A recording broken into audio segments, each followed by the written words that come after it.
Hello and welcome to my Yu-Gi-Oh channel. Today we're covering the OMNI heroes. These are a series of elemental heroes within the Yu-Gi-Oh GX series that basically require you to fuse an elemental hero and a specific attribute type of monster. The benefits of using these cards are, of course, if you use them in comparison with something like Super Polarization that is, you can fuse one of your opponent's monsters to actually bring out a card, which means you could potentially get rid of your opponent's cards without too much hassle. This is a very effective strategy when dealing with cards that have difficulty with targeting and ones that are just constantly trying to negate your effects, because super polarization cannot be negated. We're just going to have a brief summary and covering each of these. So the first card you can see is Elemental Hero Nova Master. It's a level 8 fire attribute warrior type fusion monster with 2600 attack and 2100 defense. It requires an elemental hero monster and a fire monster. It must be first fusion summoned, and if this card destroys an opponent's monster by battle, you draw one card. So this is a consistent jar of greed every time you manage to destroy something in battle. It helps to add consistency, and it's probably one of the more reliable ones that's actually used. I would say this one is one of two that tend to be used. The others just are a bit forgotten about because that's just how this works. Some of the examples of elemental heroes of this attribute include Lady Heat. You've got Hero Heat, and you've got Burstinatrix as well. I'm not sure of any others, but I'm sure there are who can fuse to make this card. Generally, I would say this is probably my favourite one. The next card is Elemental Hero Great Tornado. It's a wind attribute warrior type fusion monster. It's a level 8 with 2800 attack and 2200 defense.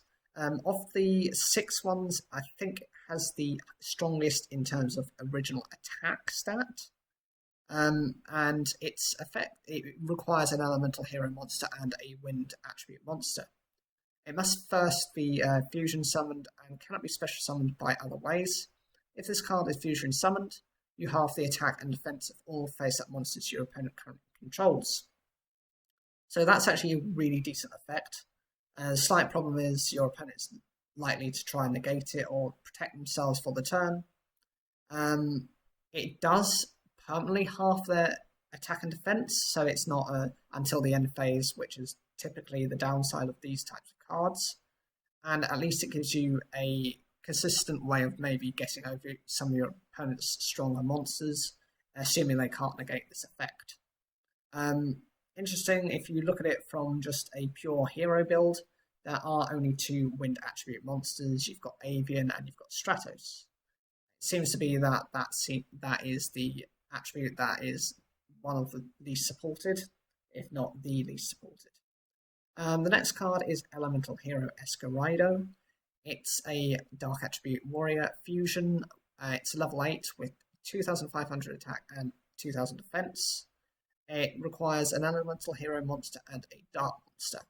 It must be fusion summoned, and it gains 100 attack for each Elemental Hero monster in your graveyard.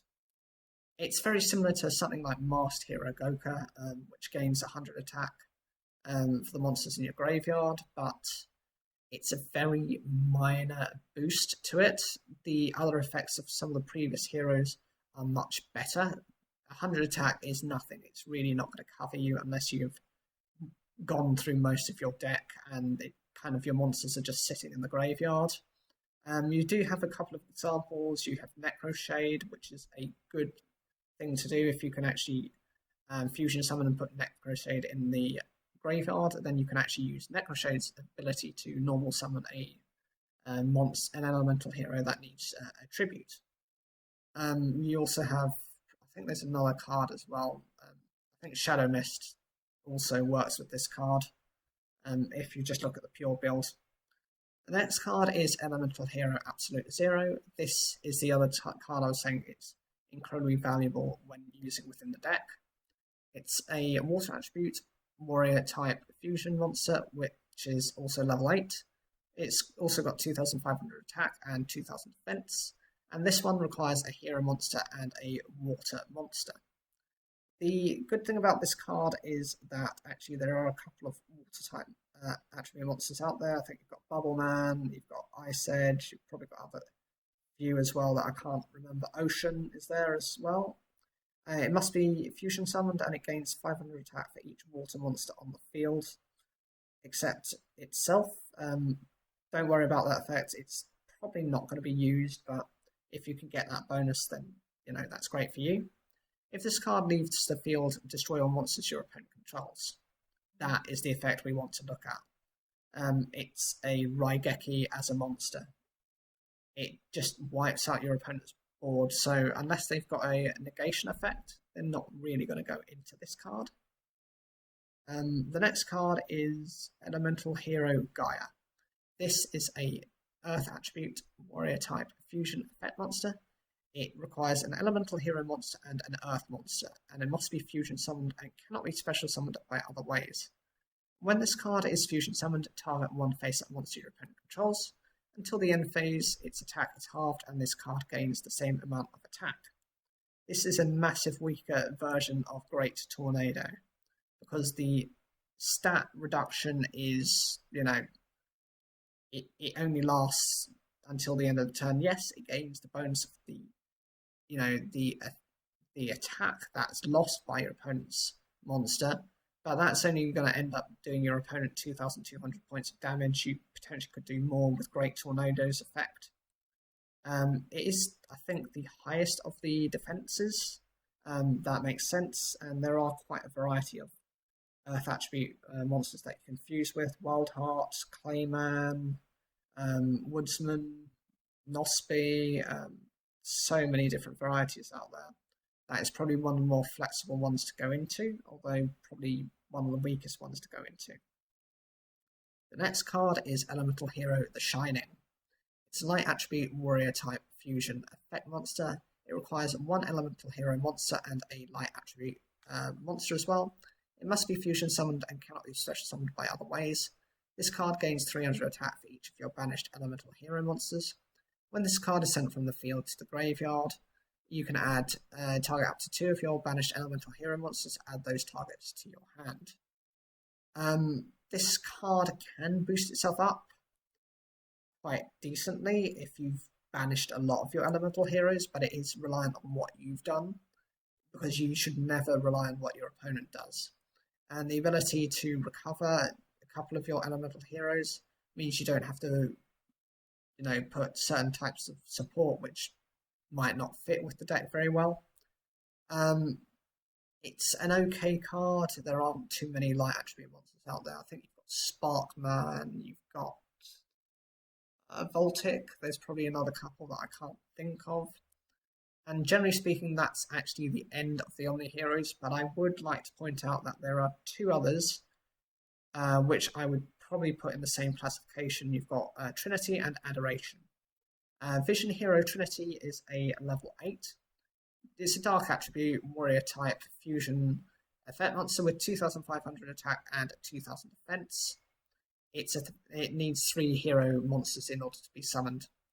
And the effect is, after this card is fusion summoned for the rest of its turn, this card's attack becomes double its original attack.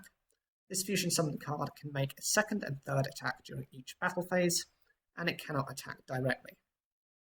So the thing about this card is not being able to attack directly isn't a problem. If your opponent has an established board and you've been able to summon this card, this has 5,000 attack until the end of your turn. If you can get, a couple of attacks in, you pretty much won the game. The only way you're not going to win is if your opponent is able to stop any of those attacks or be able to reduce the battle damage for that turn. But generally, most players who use the heroes tend to use it as kind of like one of their stronger tactics, near the end where they just need to close the game out. That's why they would use this. And Adoration is a dark attribute warrior. It's also level 8. It has 2,800 attack and 2,100 defense. But in this case, it needs only 2 hero monsters. The effect is, once per turn, you can target one face-up monster your opponent controls and one other hero monster you control. The opponent's targeted monster loses attack and defense equal to the attack of your targeted monster until the end of this turn. Being able to do this is massive to do much more damage. Any sort of battle damage is actually quite decent through this effect.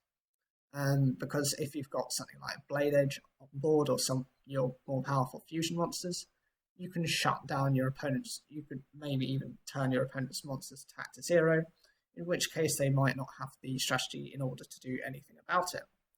Generally speaking, all of these Omni heroes are very powerful in their own way, but a couple of them are even outcompeted by just general fusion monsters within the archetype. There's so many of them that, it doesn't surprise me why they're overwhelmed by it.